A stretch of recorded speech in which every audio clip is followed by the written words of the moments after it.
Hello. Arvind గారా? Hello, ఎవరండి? నమస్తే అండి. నా పేరు అనిత. నమస్తే అండి, చెప్పండి మేడం. సార్, బండి సంజయ్ గారు అబ్బాయి చేసిన పనికి మీరు అసలు ఒక్క మాట కూడా ఎక్కడ మాట్లాడలేదు తప్పని.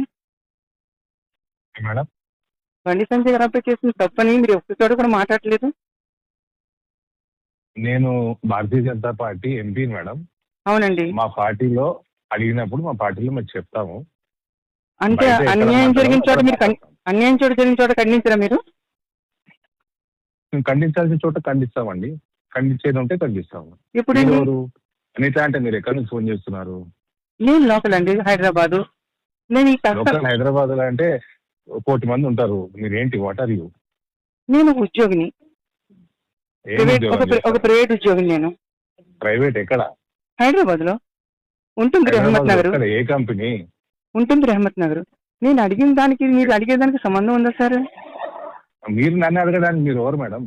అరే, మీరు ఒక అధికారి అండి, ప్రజల అధికారి మీరు. అవునండి, ప్రజల మనిషి అండి. ఒక ప్రజల్లో నేను ఒక వ్యక్తిగా మనిషిగా మాట్లాడుతున్నాను. జరిగిన అన్యాయాన్ని మీరు ఎందుకు మాట్లాడలేదు అని.